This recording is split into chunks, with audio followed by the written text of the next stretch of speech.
छात्र संघ चुनावी रंजिश में हुए चर्चित अजीत राय हत्याकांड में मंगलवार को अदालत ने बड़ा फैसला सुनाया। अपर सत्र न्यायाधीश कोर्ट नंबर 1 अजय कुमार शाही ने 6 आरोपियों को उम्र कैद की सजा सुनाते हुए प्रत्येक पर 45,000 रुपए का अर्थदंड भी लगाया। अर्थदंड की आधी राशि मृतक के परिजनों को दी जाएगी।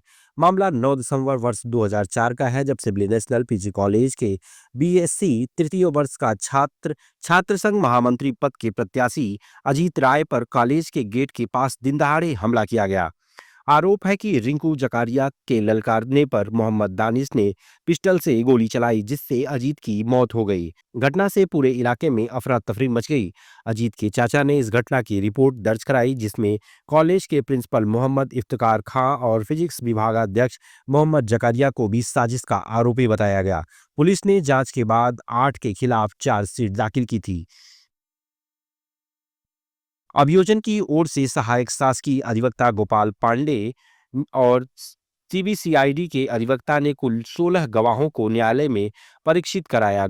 इस मामले पर अभियोजन पक्ष के शासकीय अधिवक्ता और कुछ क्या जानकारी देते हैं, आइए आपको सुनाते हैं। शासकीय अधिवक्ता फौजदारी कोर्ट नंबर 1 आजमगढ़ में मैं कार्यरत हूँ। वकील साहब, आज कई साल बाद एक फैसला, क्या है पूरा मामला जरा बताइए। एक बच्चा पढ़ रहा था, टुंडल गांव है निजामाबाद के यहाँ, और वह सिवली नेशनल कॉलेज में बीए सेकेंड ईयर पास करके थर्ड ईयर का विद्यार्थी था और चुनाव लड़ना चाहता था। उससे कुछ मुस्लिम कम्युनिटी के लोग उससे कुछ जो है जलन रखते थे, और उस जलन में ही उससे प्रतिस्पर्धा करते हुए उसको एक दिन जो है उसी सिवली नेशनल कॉलेज के गेट पर अपने मित्रों के साथ वो जा रहा था। साथ में उसके चाचा भी उसको राशन पानी लेकर के अपने गांव से आए थे देने के लिए, उससे मिलने गए थे। उसी समय लोग लाठी डंडा और कट्टे से 8 लोगों ने मिल करके उसको जो है मारपीट करके मृत्यु को पहुंचा दिया था। उसमें 6 लोग जो है वयस्क थे और 2 नाबालिग थे। नाबालिगों को जब न्यायालय में प्रकरण आया तो नाबालिगों को जुवेनाइल जस्टिस बोर्ड में भेज दिया गया। इरफान और सादिक नाम है, क्या देखना पड़ेगा। और शेष का ट्रायल हुआ और उसी ट्रायल में, उसी हत्या के मामले में इन लोगों को आज माननीय न्यायालय कोर्ट नंबर 1 द्वारा सजा दी गई। आज वकील साहब इतने दिन बाद 21 वर्ष बाद यह करना, क्या यह न्याय उसको आदमी जो मर चुका हम लोगों के बीच में, क्या किस तरह? देखिए, बड़ी ही यह प्रश्न आपका बड़ा ही गंभीर है, और इसमें हम यह कहेंगे कि प्रक्रियात्मक स्थितियां होती हैं और न्यायालयिक कार्य इस तरह का होता है कि उसमें 2 पक्ष होते हैं। एक पक्ष थोड़ा जो है भागने के फिराक में रहता है, दूसरा पक्ष जो है उसको पकड़ने के प्रयास में रहता है। और थोड़ा बड़ा केस था, इसमें काफ़ी समय लगा और प्रयास निरंतर जारी था, कार्य चलता रहा और इसी कारण कुछ विलम्ब हो गया, लेकिन प्रक्रिया चलती रही और पेंडेंसी अधिक होने की वजह से यह स्थिति जो है बनती है।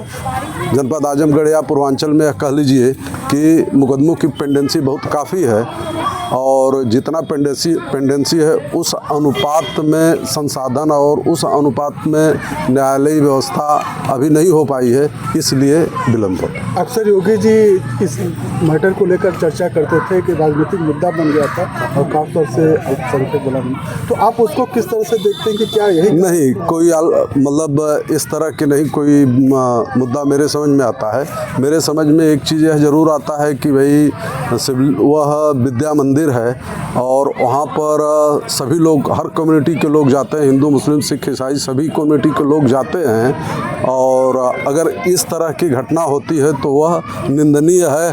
और माननीय मुख्यमंत्री जी हमारे इसलिए निंदा किए कि एक जो है विद्या के मंदिर में इस तरह का जघन्य कार्य कराया गया, इसलिए कम्युनिटी और कोई फिरका परस्ती वाली बात नहीं, बस इसलिए कि वह विद्या मंदिर है, वहाँ पर हर वर्ग हर कम्युनिटी के लोग जाते हैं और अध्ययन करते हैं, और वहाँ पर अगर इस तरह का जो है कार्य होता है तो वह निंदनीय है, नहीं होना चाहिए इस लोकतांत्रिक भारत देश में। वकील साहब, एक चीज़ जानना चाहूँगा, विपक्षों की तरफ से किस तरीके के एविडेंस पेश किए गए थे, किस तरीके तरीके से डिफेंस करने की कोशिश की गई थी, नहीं। उसके बारे में थोड़ा सा जानकारी चाहिए। नहीं, विपक्षियों के द्वारा जो है यह प्रयास किया गया था कि जितने गवाह आए थे सब गवाहों से जिरह की गई थी, जो प्रक्रिया है, और जिरह करने के बाद जो है अपना बचाव करने के लिए वह कुछ एविडेंस दिए थे 313 जिसको कहते हैं, और एक जो है उसमें DW भी जो है दिए थे अपने को जो है बरी करने के लिए, मतलब इस मुकदमे से बरी होने के लिए प्रक्रिया में वो अपना दिए थे, लेकिन उसका उनको कोई लाभ नहीं मिला। ठीक है, सजा के रूप में क्या क्या क्या मिल रहा है? सजा के रूप में उनको आजीवन कारावास और प्रत्येक को जो है 45,000 रुपये का अर्थदंड।